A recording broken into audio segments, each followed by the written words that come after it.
Bro നമ്മള് ഒരുപാട് വർഷത്തെ ബന്ധമുണ്ട് നമുക്ക് അല്ലേ? ബ്രോയ്ക്ക് വളരെ ബാഡ് ആയിട്ടൊരു ഹാബിറ്റ് ഉണ്ട്. എന്താണെന്ന് ബ്രോയ്ക്ക് അറിയോ? എന്റെ ബാഡ് ഹാബിറ്റ് എന്താണെന്ന് ചോദിച്ചു കഴിഞ്ഞാൽ എനിക്കറിയാമോ എന്ന് ചോദിച്ചാൽ ഞാൻ മനസ്സിലാക്കിയിടത്തോളം ഞാനൊരു ഓർഗനൈസ്ഡ് വ്യക്തിയല്ല എന്ന് എനിക്ക് പലപ്പോഴും തോന്നിയിട്ടുണ്ട്. എന്താണ്? അതായത് ഓർഗനൈസ്ഡ് ഇൻ ദ സെൻസ് എന്ന് പറയുമ്പോൾ നമുക്ക് ഈ സ്ട്രെസ് ഉണ്ടാക്കുന്ന അല്ലെങ്കിൽ ചെറിയ വേദനകൾ തരുന്ന കാര്യങ്ങളിൽ നിന്ന് പതുക്കെ അവോയ്ഡ് ചെയ്യുക എന്ന് പറയുന്ന, അത് പതുക്കെ മാറ്റി ഒരു സൈഡിലേക്ക് വെക്കുക എന്ന് പറയുന്ന ഒരു സംഭവം എനിക്ക് ഉണ്ടായിട്ടായിട്ട് തോന്നിയിട്ടുണ്ട്. അതുകൊണ്ട് എനിക്ക് പല പ്രശ്നങ്ങളും ഉണ്ടായിട്ടുമുണ്ട്. അപ്പൊ അതിന്റെ കാര്യങ്ങൾ നമുക്ക് സംസാരിക്കാം. അതിനു മുമ്പ് നിങ്ങൾ എന്നെ എന്തായാലും കുറ്റം പറഞ്ഞു. നിങ്ങൾക്ക് ബാഡ് ഹാബിറ്റ് ഇല്ല എന്നുള്ളതാണ് നിങ്ങളുടെ വിശ്വാസം? എനിക്ക് ബാഡ് ഹാബിറ്റ് ഒക്കെ ഉണ്ട്. അപ്പൊ നിങ്ങളുടെ ആ ബാഡ് ഹാബിറ്റ് എന്താണ്? എന്റെ ബാഡ് ഹാബിറ്റിൽ ഏറ്റവും പ്രധാനമായിട്ട് എനിക്കിപ്പോ പെട്ടെന്ന് തോന്നുന്ന സാധനം എന്ന് വെച്ചാൽ, ഞാൻ ഫോൺ ഡീൽ ചെയ്യുന്നത് ഭയങ്കര മോശമാണ്. അതായത് ഫോൺ എന്ന് പറയുമ്പോൾ ആളുകളും ആണെന്ന് വെച്ചോ, ആളുകളായിട്ട് നേരിട്ട് ഡീൽ ചെയ്യുമ്പോൾ എനിക്ക് ഓക്കെയാണ്, റിയലി സ്പീക്കിംഗ്. ഞാൻ പലപ്പോഴും ഡീൽ ചെയ്തിട്ടുള്ളപ്പോൾ എനിക്ക് വളരെ കംഫർട്ടാണ്. പക്ഷേ ഒരു പരിചിതമില്ലാത്ത ഒരു കോൾ അല്ലെങ്കിൽ പരിചയമില്ലാത്ത ഒരാളെന്ന് പറയുമ്പോൾ ഞാൻ കുറച്ച് സമയം എടുക്കും. അപ്പോൾ അത് എൻ്റെ ഒരു വളരെ ബാഡ് ഹാബിറ്റാണ്. സോഷ്യലി ഞാൻ അത്ര അങ്ങോട്ട് ഇൻവോൾവ് ആവുന്ന, ഇപ്പൊ ബ്രോയ്ക്കൊക്കെ നല്ല കൂളായിട്ട് ആളുകളായിട്ട് ഡീൽ ചെയ്യാറുണ്ട്, ഞാൻ കണ്ടിട്ടുണ്ട്. അത് എൻ്റെ ഒരു വളരെ വലിയൊരു ഹാബിറ്റ് ഇഷ്യൂ ആയിട്ട് എനിക്ക് തോന്നിയിട്ടുണ്ട്. ഒരു പിന്മാറൽ എന്ന് പറയുന്നത് വേണമെങ്കിൽ അങ്ങനെ പറയാം. കാരണം എന്തിനാണ്, അതായത് ബാഡ് എക്സ്പീരിയൻസുകളാവാം. ഇപ്പോ ഒരു ഫോൺ കോള് കണ്ടു കഴിഞ്ഞാൽ എടുക്കുന്നതിന് എന്താ കുഴപ്പമെന്ന് ചോദിച്ചു കഴിഞ്ഞാൽ ഒരു കുഴപ്പമില്ല. പക്ഷെ ഇതെടുത്തു കഴിഞ്ഞാൽ അടുത്ത് വരുന്നത് പണിയാണെങ്കിൽ ഞാനിത് എന്തിനെടുത്തു എന്നുള്ളൊരു ചിന്തയാണ് എനിക്ക് ചോദ്യമായി വരുന്നത്. അപ്പൊ ഞാൻ ആലോചിക്കും, അങ്ങനെ പണി കിട്ടിയിട്ടുണ്ടോ? പിന്നെ പണികൾ കിട്ടിയിട്ടുള്ളതുകൊണ്ടാണല്ലോ നമ്മൾ ആ ഒരു തീരുമാനത്തിലോട്ട് വന്ന് പിന്നെ അത് യൂസ്ഡായി പോകുന്നത്. അപ്പോ പ്രധാനമായി എനിക്ക് മനസ്സിലായത് ഇതാണ്, പരിചയമുള്ള ഒരാളാണെങ്കിൽ തീർച്ചയായിട്ടും ഞാൻ എടുക്കും. പക്ഷെ പരിചയമില്ലാത്തൊരു നമ്പരോ, പക്ഷേ അൺഫോർച്ചുനേറ്റ്ലി എന്റെ ജോലി എന്ന് പറയുമ്പോൾ ഈ പറഞ്ഞ പോലെ പരിചയമില്ലാത്ത ആൾക്കാരായിരിക്കും വിളിക്കുക, നമ്മൾ സംസാരിച്ച് പരിചയപ്പെടണം. അപ്പോ സംസാരിക്കുന്ന പ്രോസസ് വരെ ഓക്കെയാണ്, പക്ഷെ ആ ഫോൺ കോൾ ചെയ്യാൻ ബുദ്ധിമുട്ട് ഞാൻ ഭയങ്കര സ്ട്രഗിൾ ചെയ്യുന്ന ഒരാളാണ്. അതായതുകൊണ്ടോ ഐ നീഡ് ടു. ഇത് ബ്രോ പറഞ്ഞ പോലെ തന്നെ എന്റെയും പ്രശ്നം, ഈ നമ്മളെ രണ്ടുപേരും പ്രശ്നം രണ്ടാണെങ്കിലും ബ്രോയുടെ പ്രശ്നം ഫോൺ വരുമ്പോ ആൾക്കാരെ എടുക്കുക, പുതിയ ആൾക്കാരെ ആയിട്ട് മിങ്കിൾ ചെയ്യുക എന്ന് പറയുന്ന ഒരു പ്രശ്നമാണെങ്കിൽ, എന്റെ ഇപ്പോഴത്തെ പ്രശ്നം എന്ന് പറഞ്ഞാൽ, ഞാൻ ഇപ്പൊ ഒരു ഉദാഹരണം പറയാം. ഞാൻ കുറച്ച് നാൾക്ക് മുമ്പ് HMRC എനിക്കൊരു ലെറ്റർ അയച്ചിരുന്നു. അപ്പൊ ആ ലെറ്ററിൽ അന്ന് സോൾവ് ചെയ്യാവുന്ന പ്രശ്നം ഉണ്ടായിരുന്നുള്ളൂ. ഞാൻ എന്ത് ചെയ്തു, ഒരു വാർണിംഗ് ലെറ്റർ. അപ്പൊ ഈ വാർണിംഗ് ലെറ്റർ ഇങ്ങനെ, അതുപോലെ തന്നെ പല ഈ പാർക്കിംഗ് ഫൈൻ ലെറ്ററുകൾ, അപ്പൊ അതിന്റെ അതിലേക്ക് വരാം. അപ്പൊ ഈ വാർണിംഗ് ലെറ്റർ വന്നപ്പോ ഞാൻ വിചാരിച്ചു ഇത് കുഴപ്പമില്ല, പതുക്കെ ആലോചിക്കാം എന്ന് വിചാരിച്ച് മാറ്റി വെച്ചു. ഇങ്ങനെ മാറ്റി വെച്ചിരുന്നിട്ട് ഞാൻ അത് സബ്മിറ്റ് ചെയ്യേണ്ട സമയത്തൊന്നും കൃത്യമായിട്ടൊന്നും സബ്മിറ്റ് ചെയ്തില്ല. 2 ദിവസം മുമ്പ് ഒരു ഫൈൻ വന്നിരിക്കുകയാണ്. 1500 പൗണ്ടിന്റെ ഒരു ഫൈൻ മുമ്പിൽ വന്നിരിക്കുകയാണ്. ഒന്നാമത് നാട്ടിൽ പോകാൻ റെഡി ആയിട്ടിരിക്കുന്ന സമയം, ഉള്ള കാശ് എല്ലാം പോയി തകർന്നിരിക്കുന്ന അവസ്ഥയാണ്. ഇന്ന് രാവിലെയാണ് ആ ഫൈൻ വന്നത്. HMRC വിളിച്ച് കാല് പിടിക്കാതെ അറിയില്ല. അപ്പം 1500 രൂപയുടെ ഒരു ഫൈൻ എന്നൊക്കെ പറയുമ്പോ, ഈ ഫൈൻ എനിക്ക് 1 രൂപ പോലും ഇല്ലാതെ അവോയ്ഡ് ചെയ്യാമായിരുന്നു. 100%. അല്ലെങ്കിൽ മിനിമൽ എമൗണ്ടിൽ അവോയ്ഡ് ചെയ്യാമായിരുന്നു. നമ്മൾ പറയുന്ന അക്കൗണ്ടിനെ വിളിച്ചു പറഞ്ഞിട്ട് ഇന്ന കാര്യങ്ങൾ ചെയ്യുമോ എന്ന് ചോദിച്ചു കഴിഞ്ഞാൽ ഓക്കെ ആയിരുന്നു തന്നെ. പക്ഷെ അത് ചെയ്യാതിരുന്ന് നമ്മളിപ്പോ ഇങ്ങനെ ആയപ്പോ ഞാൻ ആലോചിച്ച എന്റെ പ്രശ്നം, അതായത് ഈ വെച്ചുകൊണ്ടിരിക്കുന്ന കൃത്യസമയത്ത് ചെയ്യേണ്ട കാര്യങ്ങൾ ഇതുപോലെയാണ് ഫൈനുകൾ. എനിക്ക് പലപ്പോഴും ഈ ഡാർട്ട് ചാർജ്, പിന്നെ അതുപോലെ തന്നെ സെൻട്രൽ ലണ്ടനിൽ പോയുള്ള ഫൈനുകൾ, ഇതൊക്കെ ഇവന്മാര് തരുന്ന ഒരു സമയമുണ്ട്. ഈ സമയം നമ്മൾ നോക്കാം, ചെയ്യാം. കാരണം നമ്മൾ എപ്പോഴും എന്താണ് മൈൻഡിലുള്ള പ്രോസസ്, അതാണ് എനിക്കറിയില്ല. ഇപ്പൊ ഉദാഹരണത്തിന് ആദ്യത്തെ വാർണിംഗ് ലെറ്റർ വന്നു, അപ്പൊ ഇത് വായിക്കുന്നു, അപ്പൊ നമുക്കറിയാം ഇത് പണിയാകും എന്നുള്ളത് നമുക്ക് വ്യക്തമായി അറിയാലോ. പിന്നെ എന്തിനാണ് അത് അവോയ്ഡ് ചെയ്യുന്നത്? അതെനിക്കൊന്നൊരു വേദന തരുന്ന പ്രോസസ്സാണ്. അതായത് എന്താണ്, ഫോർ എക്സാമ്പിൾ നെഗറ്റീവ് കാര്യങ്ങൾ. അപ്പൊ നെഗറ്റീവ് കാര്യങ്ങൾ വരുമ്പോ എപ്പോഴും ഞാൻ അത് ഇഗ്നോർ ചെയ്യാൻ ശ്രമിക്കാറുണ്ട് എന്ന് തോന്നിയിട്ടുണ്ട്. ആ പ്രോബ്ലത്തിനെ അഡ്രസ് ചെയ്യാത്ത. ഇവൻ ഒരാളൊരു കാര്യം പറഞ്ഞു ഈ ഇടയ്ക്ക്, അതായത് നമ്മൾക്ക് സ്ട്രെസ് ഉണ്ടാവുന്നതിന്റെ ഏറ്റവും പ്രധാന കാര്യം എന്തായിരിക്കും ബ്രോ? സ്ട്രെസ് ഉണ്ടാവുന്ന പ്രധാന കാരണങ്ങളില് പലതും ഉണ്ട്. പക്ഷെ ഈ പറഞ്ഞ പോലെ എന്താണെന്ന് ചോദിച്ചു കഴിഞ്ഞാൽ, എന്താണ് നമ്മൾ ഈ പറയുന്ന കാര്യങ്ങൾ ചെയ്യാതിരിക്കുക, അങ്ങനെയൊക്കെ ഉള്ള, അതാണ് അതിന്റെ സംഭവം. അതായത് കൃത്യസമയത്ത് നമുക്ക് കാര്യങ്ങൾ ചെയ്യാതിരിക്കുന്ന ഇതിലൂടെ വരുന്ന സ്ട്രെസ്സാണ് എല്ലാം ഉണ്ടാവുന്നത്. തീരുമാനങ്ങൾ കറക്റ്റ് ആയിട്ട് എടുക്കാത്തതുണ്ട്. അപ്പൊ ഞാൻ എന്ത് ചെയ്യും, ഈ സാധനം ഇപ്പം ഫൈനൊക്കെ വന്നു കഴിഞ്ഞാൽ ഞാനിത് പതുക്കെ ഇഗ്നോർ ചെയ്ത് രണ്ടു ദിവസം കഴിഞ്ഞ് ചെയ്യാം. ആ. മടിയാണ്, ഉം. മടിയുണ്ട്. അതോടൊപ്പം തന്നെ ഇതൊരു പെയിൻഫുൾ സാധനമാണല്ലോ. ഉം. നെഗറ്റീവ് സാധനം, ബ്രെയിനിന് പെയിൻ തരുന്ന സാധനങ്ങളാണ്. അപ്പൊ ഈ ബ്രെയിനിന് പെയിൻ തരുന്ന സാധനങ്ങളെ ഞാൻ ഇഗ്നോർ ചെയ്യാൻ ശ്രമിക്കുമെന്ന് എനിക്ക് പലപ്പോഴും തോന്നിയിട്ടുണ്ട്. മനസ്സിലായി. അപ്പൊ ഇതേപോലെ തന്നെയാണ് ബ്രോ നേരത്തെ പറഞ്ഞു ബ്രോയ്ക്ക് ആൾക്കാരുമായിട്ട് മിങ്കിൾ ചെയ്യാൻ ഇടപെടാനോ ഒന്നും വലിയ പ്രശ്നമുണ്ട് എന്ന് പറഞ്ഞു. ഫോണുകളിൽ ഇതേ പ്രശ്നം എനിക്കും ഉണ്ട് ഇടയ്ക്ക്. കാരണം ചില സമയത്ത് നമുക്ക് വരുന്ന കോളുകൾ, അല്ലെങ്കിൽ ചില സമയത്ത് ആൾക്കാരുമായിട്ട് മീറ്റ് ചെയ്യുമ്പം വരുന്ന പ്രശ്നം എന്താണെന്ന് ചോദിച്ചു കഴിഞ്ഞാൽ, ചില ബാഡ് എക്സ്പീരിയൻസ് നമ്മുടെ ലൈഫിൽ നിന്ന് വരുമ്പോൾ നമ്മൾ ഇത് എന്ത് ചെയ്യും, നമ്മുടെ ബ്രെയിനിൽ ഇത് സ്റ്റോർ ചെയ്ത് വെക്കും. എന്നിട്ട് പിന്നെ അടുത്ത തവണ അത് ഇനിയുള്ള അതായത് ഈ 100 പേര് വിളിക്കുന്നതിൽ ചിലപ്പോൾ ഒരു ബാഡ് എക്സ്പീരിയൻസ് ആയിരിക്കും വരുന്നത്. പക്ഷെ ഇതെല്ലാം കൂടെ നമ്മൾ ഒരു കാര്യത്തെ റിലേറ്റ് ചെയ്യാൻ നോക്കുന്നിടത്താണ് പ്രശ്നം എന്ന് എനിക്ക് തോന്നുന്നു. അല്ലേ? എനിക്ക് തോന്നുന്നു നമുക്ക് എപ്പോഴും ബാഡ് ആയിരിക്കും ഹൈലൈറ്റ് ആയി നിൽക്കുക. അപ്പൊ അതുകൊണ്ട് തന്നെ ഒരു കോള് കാണുമ്പോഴത്തേക്ക് എന്തെങ്കിലും പണിയായിരിക്കും, വേണ്ട എന്നുള്ള തോട്ടാണ് പോകുന്നത്. ഇത് മാത്രമല്ല ബ്രോ, ഇപ്പൊ ഫോൺ കോളിൽ ഞാൻ പറഞ്ഞില്ലേ, ഇപ്പൊ പുതിയൊരാളെന്നുള്ളത് സാധനം. പക്ഷെ ഈ റെഗുലർ ആയിട്ട് ഇപ്പൊ നല്ല ബന്ധമുള്ളവരോട് പോലും ഞാൻ റെഗുലർലി വിളിച്ച് സംസാരിക്കറിയില്ല, നമ്മൾ തമ്മിൽ പോലും അങ്ങനെ കോൺവെർസേഷൻ ഇല്ല. നമ്മൾ അല്ലാതുള്ള കാര്യങ്ങളും മെസ്സേജ് ആയിരിക്കാം. പക്ഷെ ഈ പറഞ്ഞ പോലെ ഒരു ഫോൺ എടുത്ത് ഒന്ന് വിളിച്ചിട്ട് എന്താണ് സുഖമാണോ, എന്ത് ചെയ്യുന്നു എന്ന് ചോദിക്കാൻ എനിക്ക് പറ്റുന്നില്ല. എന്ന് വെച്ച് കഴിഞ്ഞാൽ എന്ത് സംസാരിക്കാനെന്നുള്ള ചോദിച്ചില്ല വരെ എപ്പോഴും. എന്താണ് ഞാൻ ഇപ്പൊ സുഖമാണോ, എന്ത് ചെയ്യുന്നു, കഴിച്ചോ, ഇതിനപ്പുറത്തേക്ക് ഇനി ഞാൻ എന്ത് ചോദിക്കണം എന്നുള്ള ചോദ്യത്തിൽ ഞാൻ ഇങ്ങനെ. പക്ഷെ അത് എനിക്ക് പലപ്പോഴും നമ്മൾ സംസാരിച്ചപ്പോഴും എനിക്ക് മനസ്സിലായത്, നമ്മൾ പലപ്പോഴും പ്രീ ജഡ്ജ് ചെയ്ത് വെക്കുകയാണ്. അതായത് വിളിച്ചു കഴിഞ്ഞാൽ ഇങ്ങനെ ആയിരിക്കാം പോകുന്നത്.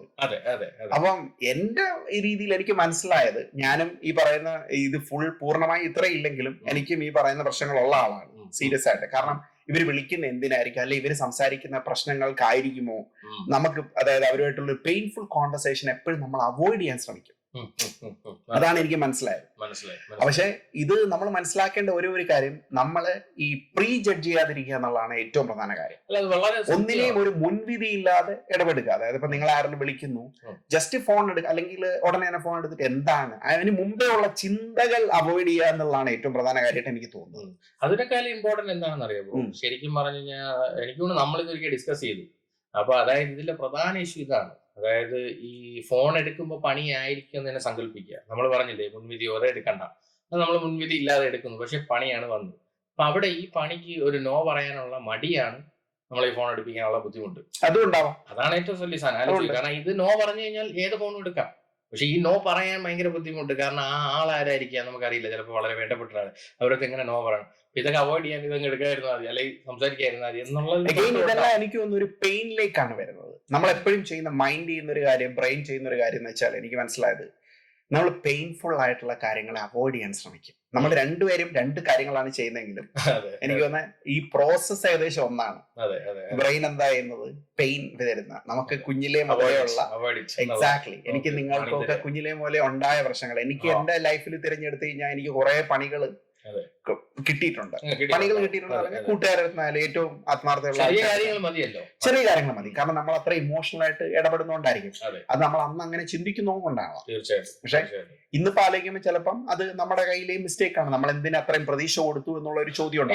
അല്ല, ഇതില് എന്റെ ഒരു കൂട്ടുകാരനുണ്ട്, ബ്രോയ്ക്കറിയാന്നുള്ളൊരു പുള്ളിയാണ്. അപ്പം ഞാൻ ഇതേപോലെ വിളിച്ചപ്പോൾ പറഞ്ഞ ഒരു പണി വന്നു, ഇങ്ങനെയാണ് ഫോൺ ചെയ്തത്. ഞാൻ പറഞ്ഞു ഇതുകൊണ്ടാണ് ഞാൻ ഫോൺ എടുക്കാത്തത്. എന്നിട്ട് ഞാൻ അങ്ങോട്ട് പറഞ്ഞു. അപ്പൊ അവൻ പറഞ്ഞ തിരിച്ചുള്ള റിപ്ലൈ ഇതായിരുന്നു, എടി നീ പറയണത് ശരിയാണ്, പക്ഷെ അതേസമയം എന്റെ മനസ്സിൽ പോണ തോട്ട് തിരിച്ചാണ്. അതായത് ഈ വിളിക്കുന്നവൻ ചിലപ്പോൾ ചാവാൻ കിടക്കുന്നെങ്കിലോ, അപ്പൊ ആ സമയത്ത് ഞാൻ ഫോൺ എടുക്കാതെ പോയി കഴിഞ്ഞാൽ അവൻ എന്തെങ്കിലും സംഭവിച്ചാൽ എനിക്ക് ലൈഫ് ലോങ് കുറ്റബോധം ഉണ്ടാവില്ലേ. ഇത് ചോദിച്ചപ്പോൾ ഞാൻ സ്റ്റക്കായി ഒരു സെക്കൻഡ്. കാരണം വളരെ ഇൻട്രസ്റ്റിംഗ് പോയിന്റുമാണ്, സത്യവുമാണ്. പക്ഷേ നമ്മുടെ മൈൻഡ് തിരിച്ചാണ് വർക്ക് ആവുന്നത് എന്ന് പറയുന്നിടത്താണ് പെസിമിസ്റ്റ് ആൻഡ് ഒപ്റ്റിമിസ്റ്റ് എന്ന് പറയുന്ന പോലെയാണ്. തീർച്ചയായിട്ടും എന്താണെന്ന് നോക്കാമെന്ന് ചിന്തിക്കുന്ന ഒരാൾ വേറൊരു അപ്രോച്ച്, ഇത് വേണ്ട എന്ന് അവോയ്ഡ് ചെയ്യുന്ന ആൾക്കാർ. നമുക്ക് എനിക്ക് മനസ്സിലായത് ഇതൊക്കെ മനുഷ്യന് പ്രോബ്ലംസ് ഇല്ലാതെ ആരും ഇല്ല. എല്ലാവർക്കും പ്രോബ്ലംസ് ഉണ്ട്, എല്ലാവർക്കും വീക്ക് പോയിന്റ്സ് ഉണ്ട്, നല്ല പോയിന്റ്സ് ഉണ്ട്. പക്ഷെ അത് നമ്മൾ തിരിച്ചറിയുന്നു, നമ്മൾ ഇവിടെ നിന്ന് സംസാരിക്കുന്നു എന്ന് പറയുന്നിടത്താണ് I think it is a big thing. അല്ല, തീർച്ചയായിട്ടും ബ്രോ. വേറൊരാൾ പറഞ്ഞൊരു സാധനമുണ്ട്, അതും നമ്മൾ എനിക്ക് തോന്നുന്നു കാഷ്വലി ടോക്ക് ചെയ്തപ്പോൾ ഡിസ്കസ് ചെയ്തതാണ്. അതായത് നമ്മൾ അത് ഭയങ്കര ഇമ്പോർട്ടന്റ് ആയിട്ട് എനിക്ക് തോന്നിയതാണ്. നമ്മുടെ ഒരു കൈൻഡ്നെസ് അല്ലെങ്കിൽ നമ്മുടെ ഒരു സോഫ്റ്റ് നേച്ചർ ഉണ്ടാവും. ഇതൊക്കെ നമ്മൾ ത്രൂ ഔട്ട് ദി ജേർണി ലൈഫിൽ ഇങ്ങനെ ഭയങ്കര ഈ പണി കിട്ടൽ അല്ലെങ്കിൽ പലതും വരുമ്പോൾ നമ്മളിങ്ങനെ ഹൈഡ് ചെയ്ത് നമ്മുടെ കൈൻഡ്നെസ്സിനെയൊക്കെ കൺട്രോൾ ചെയ്ത്.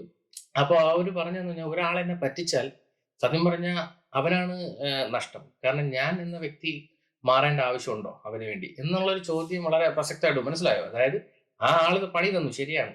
അതിപ്പോ അതെ, സംഭവിച്ചു. കാരണം എന്ന് അതിലേക്ക് വെച്ചാൽ ഞാൻ പേഴ്സണൽ മാറണം. റെസ്പോൺസിബിലിറ്റി എന്ന് പറയുന്നത് എന്നിലാണ് എക്സാക്ട്. അത് എങ്ങനെ എടുക്കണം എന്നുള്ളത്. അതെ, പലപ്പോഴും ഞാൻ നമ്മൾ മാറണ്ട. സംസാരിച്ചിട്ടുള്ള പല കാര്യങ്ങളാണ് ഞാൻ കൊടുക്കുന്നതോ വാങ്ങിക്കുന്നതോ ഒന്നും മറ്റുള്ളവരെ അറിയേണ്ട കാര്യമില്ല. മാത്രമല്ല അറിയുന്നതിനേക്കാൾ ഉപരി ഞാൻ കൊടുക്കുമ്പോൾ ഒരിക്കലും അത് തിരിച്ച് പ്രതീക്ഷിച്ച ഒരു സാധനം കൊടുക്കരുത്. അതെ, അതെ. അവിടെ വരുമ്പോ ആ വേദനകള് ആ പ്രശ്നങ്ങള് കുറയും എന്നാണ് എനിക്ക് തോന്നുന്നത്. തീർച്ചയായിട്ടും, തീർച്ചയായിട്ടും. അല്ലേ? അപ്പൊ തീർച്ചയായും. ആ പ്രതീക്ഷകൾ അതോടൊപ്പം അപ്പം നമ്മൾ നോ പറയാനുള്ളടത്ത് നോ പറയുക എന്ന് നോ, പറയുന്നത്. അതെ, അത് ഭയങ്കര ഇമ്പോർട്ടന്റ് ആണ്. നോ പറഞ്ഞു കഴിഞ്ഞാൽ ഉണ്ടാവുന്ന ആ ഒരു ഫീലിംഗ് ബെറ്റർ ആണ്. കാരണം അത് ചിലപ്പോൾ അവർക്ക് ഇത്തിരി ഹേർട്ടായി വരും. പക്ഷെ അറ്റ്ലീസ്റ്റ് നിങ്ങൾ ഒരു വലിയൊരു പ്രശ്നത്തിൽ നിന്ന് മാറുകയാണ് അല്ലേ, ഈ പറയുന്ന ഒരു പ്രോബ്ലത്തിൽ നിന്ന്. ബ്രോ എങ്ങനെയാണ് ഇതിനൊരു സൊല്യൂഷൻ കണ്ടെത്തിയിട്ടുണ്ടോ? മൈൻഡിലൊരു പ്ലാൻ ഉണ്ടോ? ഉണ്ട്. എന്താണ്?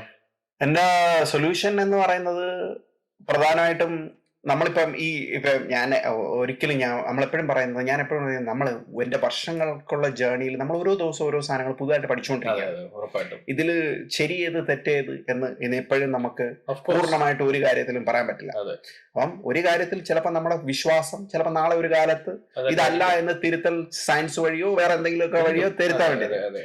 എന്ന് പറയുന്ന പോലെ ഞാൻ പഠിച്ചൊരു കാര്യം, പ്രധാന കാര്യം ഇത്രേ ഉള്ളൂ. എന്റെ പ്രോബ്ലംസ് എനിക്ക് മനസ്സിലായി. ഉം. ഈ പ്രോബ്ലംസിനെ ഞാൻ അഡ്രസ് ചെയ്യേണ്ടത് ഒരേ ഒരു കാര്യത്തിലേ ഉള്ളൂ. പ്രോബ്ലംസ് വരുമ്പോൾ തന്നെ അത് ഫേസ് ചെയ്യാം, ഉം. അത് വെച്ചോണ്ടിരിക്കാതിരിക്കുക. ഉം. റിമൈൻഡർ ഉണ്ടെങ്കിൽ ഇന്നിപ്പോ നമ്മളൊന്ന് സംസാരിച്ചു, അതെ. കലണ്ടറിൽ റിമൈൻഡ് ഇടുക ഇത് സത്യം. ചെയ്യേണ്ടത്. അതെ, അപ്പം അതെ. പ്രോബ്ലംസിനെ അന്നേരം ഫേസ് ചെയ്താൽ പിന്നീട് വരുന്ന ആ വലിയ വേദന, ചെറിയ വേദനകൾ നമ്മൾ ആദ്യമേ അങ്ങ് ഫേസ് ചെയ്ത് കഴിഞ്ഞാൽ, ചെറിയ വേദന ഉള്ളപ്പം തന്നെ കാര്യങ്ങൾ സോർട്ട് ഔട്ട് ചെയ്ത് കഴിഞ്ഞാൽ അതെ. വലിയ വേദന വരുമ്പോ നമുക്ക് പേടിക്കണ്ട, അല്ലെ വലിയ വേദന വരെ നമ്മൾ കാത്തിരിക്കേണ്ട എന്നാണ് എനിക്ക് തോന്നുന്നത്. തീർച്ചയായിട്ടും എനിക്കും അത് തന്നെ തോന്നുന്നു. അതായത് ഈ നമുക്കെല്ലാം ഈ പറഞ്ഞ പോലെ ചൈൽഡ്ഹുഡ് ട്രോമാസോ എന്തെങ്കിലും സാധനങ്ങളാവാം. അപ്പൊ ഈ പറഞ്ഞ പോലെ അതായിരിക്കാം നമ്മളെ ഇങ്ങനെ പിൻവലിച്ച് ഈ ഒരു സബ് കോൺഷ്യസിൽ കിടന്നുള്ള കളി ഫുള്ള് കളിക്കുന്നത്. പക്ഷെ നമ്മളെ ഈ പറഞ്ഞ പോലെ ഫേസ് ചെയ്യാൻ തന്നെ ഞാനും പലപ്പോഴും ഇത് പറയും. നമ്മൾ എന്നിട്ട് ഞാൻ പറയും ഇതൊട്ട് എടുക്കാം എന്ന് ഞാൻ ശ്രമിക്കാറുണ്ട് ജെനുവൻലി. പക്ഷെ ചിലപ്പോൾ 1-2 കോൾ എടുക്കും കേട്ടോ. അത് എടുക്കുന്ന പോലും മറ്റേ ഈ വെള്ളത്തിൽ ഇങ്ങനെ ചാടുന്നതിന് മുമ്പുള്ള ഒരു ഫീലിംഗ് ഇല്ലേ, ആ ഒരു എഫക്റ്റിലാണ് ഞാൻ ഇങ്ങ് എടുക്കുന്നത്. പറഞ്ഞു എന്താണ്, പിന്നീടാണ് ഞാൻ പിന്നെ ഒന്ന് കാമാവുക. എനിക്ക് ആദ്യം അതെന്തോ ആണെന്ന് തോന്നി. അത് ഇതാണ് ബ്രോ. ബേസിക്കലി പറഞ്ഞു കഴിഞ്ഞാൽ നമ്മള് ഒരു സാധനം നമുക്ക് എത്ര വയസ്സായി? ഇപ്പൊ നിങ്ങൾക്ക് 30 വയസ്സായി. ഈ 30 വയസ്സുകൾ കൊണ്ട് 33 വയസ്സുകൊണ്ട് നിങ്ങൾ പഠിച്ച കാര്യങ്ങളാണ് ഇപ്പൊ മനസ്സിലുള്ളത്. തീർച്ചയായും, തീർച്ചയായും. ഇല്ലേ? ഈ 33 വയസ്സ് കൊണ്ട് പഠിച്ച കാര്യങ്ങൾ ഒരു സുപ്രഭാതത്തിൽ നിങ്ങൾക്ക് മാറ്റാൻ പറ്റില്ല. ഇല്ല. പക്ഷെ നിങ്ങൾ എടുക്കുന്ന ആ എഫേർട്ടിൽ ഓരോ നിമിഷവും ഓരോ സമയത്തും നിങ്ങൾ വീണ്ടും ഈ തരത്തിലുള്ള കാര്യങ്ങൾ ഫേസ് ചെയ്യുമ്പോൾ ആ എടുക്കുന്ന എഫേർട്ടിൽ നിങ്ങൾ മാറ്റാനുള്ള നിങ്ങളുടെ പൂർണ്ണമായിട്ടുള്ള ഒരു ഉത്തരവാദിത്വം അതിൽ കാണിക്കുവാണെന്നുണ്ടെങ്കിൽ എനിക്ക് തോന്നുന്നു തീർച്ചയായിട്ടും അത് പതുക്കെ മാറും. അതാണ് എന്റെ ഒരു കാര്യം. ഒരു കാര്യം മനസ്സിന്റെ ഒരു കാര്യം, ഇപ്പൊ അസുഖം എന്ന് പറഞ്ഞാൽ എല്ലാവരും പറയാനുണ്ട് മെന്റൽ അസുഖമാണ് ഏറ്റവും കൂടുതൽ മാനേജ് ചെയ്യാൻ പാട്. കാരണം എന്താ പറയുള്ളൂ, കാരണം ഇത് വർഷങ്ങളോളായിട്ട് ഡെവലപ്പ് ചെയ്ത സാധനമാണ്. അതേസമയം ഫിസിക്കൽ അസുഖം എന്ന് പറഞ്ഞാൽ ചിലപ്പോൾ ഇന്നലെ മുതൽ ഡെവലപ്പ് ചെയ്തായിരിക്കും. അതിനൊരു സൊല്യൂഷൻ ഉണ്ട്, കണ്ടുപിടിക്കാം, കൃത്യമായിട്ട് ട്രീറ്റ്മെന്റ് എടുത്താം. പക്ഷെ മെന്റൽ ഇതെന്ന് പറഞ്ഞാൽ എന്ന് പറയുന്ന പോലെയാണ് ബ്രെയിനിൽപ്പെട്ട എന്ത് കാര്യങ്ങളാണെങ്കിലും ഇറ്റ് ടേക്സ് ടൈം. പക്ഷെ ആ സമയം നമ്മൾ കൊടുക്കുക എന്നുള്ളത് മാത്രമേ ഉള്ളൂ. 100%. അല്ല ഇത് പറയുമ്പോഴാണ് ഒരു കാര്യം കൂടെ. സ്വിമ്മിങ്ങിന്റെ കാര്യം ഞാൻ എപ്പോഴും ആലോചിച്ചിട്ടുണ്ട്. എനിക്ക് ഇപ്പോഴും നീന്താൻ ശരിയായിട്ട് വരാത്ത ഒരാളാണ്. ഞാൻ അഡ്ജസ്റ്റ് ചെയ്ത് എന്തൊക്കെയോ ചെയ്യുന്നല്ല. അപ്പോൾ ഞാൻ ആലോചിച്ചിട്ടുണ്ട് അതെന്താന്ന് വെച്ചാൽ ഈ ചെറുപ്പപ്രായത്തിൽ പഠിക്കുമ്പോഴുള്ള ഗുണമെന്ന് പറഞ്ഞാൽ പേടിയില്ല. നമ്മൾ വെള്ളത്തിൽ ഇറങ്ങുന്ന അവർ പറഞ്ഞു തരുന്ന പോലെ ചെയ്യുന്നു, സംഭവം നമ്മൾ റെഡിയായി. പക്ഷെ ഒരു പ്രായം കഴിയുന്നവരും കോൺഷ്യസ് ആയി ആ ഭയമാണ് നമ്മളെ വെള്ളത്തിൽ താഴ്ത്തുന്നതെന്നുള്ളതാണ് അതിന്റെ സംഭവം. വേറെ ഒന്നുമില്ല. അതിന്റെ ടെക്നിക്ക് അറിയാം, എല്ലാം മനസ്സിലായി. ഈ ഭയം നമുക്ക് എന്ന് പറഞ്ഞാൽ പോവില്ല. മനസ്സ് എന്ന് പറയുന്നത് മനസ്സ് ഡെവലപ്പ് ചെയ്യുന്നിടത്താണ് നമുക്ക് പ്രശ്നം. കുട്ടികളെ നോക്കിയാൽ മതി, കുട്ടികളെ അഡൽറ്റ് നമ്മൾ വ്യത്യാസം നോക്കിയാൽ മതി, ഗ്യാരണ്ടി. അപ്പം ഇൻട്രസ്റ്റിംഗ് പ്രോസസ് ആണ്. എനിവേ തീർച്ചയായിട്ടും. അപ്പൊ എന്തായാലും ഞങ്ങളുടെ വീക്ക് പോയിന്റ്സ് ഇതൊക്കെയാണ്. അപ്പൊ നിങ്ങൾ പ്രേക്ഷകർ എന്നുള്ള രീതിയിൽ നിങ്ങളുടെ വീക്ക് പോയിന്റ്സ് ഐഡന്റിഫൈ ചെയ്തിട്ടുണ്ടോ?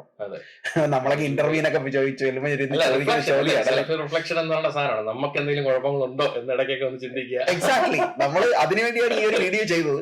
അപ്പൊ തീർച്ചയായിട്ടും എല്ലാവർക്കും മനസ്സിലാക്കേണ്ട ഒരു കാര്യമാണ് ഒരു self reflection is very important. അപ്പൊ നിങ്ങൾ അങ്ങനെ ചിന്തിച്ചിട്ടുണ്ടെങ്കിൽ തീർച്ചയായിട്ടും അതിന് ഒരു മറുപടി നമ്മുടെ കമന്റ് ആയിട്ട് ഇടുക. അത് മാത്രമല്ല ഒരു കാര്യം എന്ന് വെച്ചാൽ ഇപ്പം ഷാബി ബ്രോയ്ക്കോ എനിക്കോ അല്ലെങ്കിൽ ഏത് അസുഖമാണ് ഉള്ളതെന്ന് കൂടെ കമന്റ് ഇടുകയാണെങ്കിൽ ഈ പറയുന്ന സാധനത്തിന്റെ പ്രശ്നം എന്താണെന്ന് കൂടെ ഞങ്ങൾക്ക് പഠിക്കാൻ പറ്റും. സോ എന്തായാലും അടിപൊളി അടുത്ത വീഡിയോസ് ആയിട്ട് വരാം. That's time. തീർച്ചയായും. Thank U.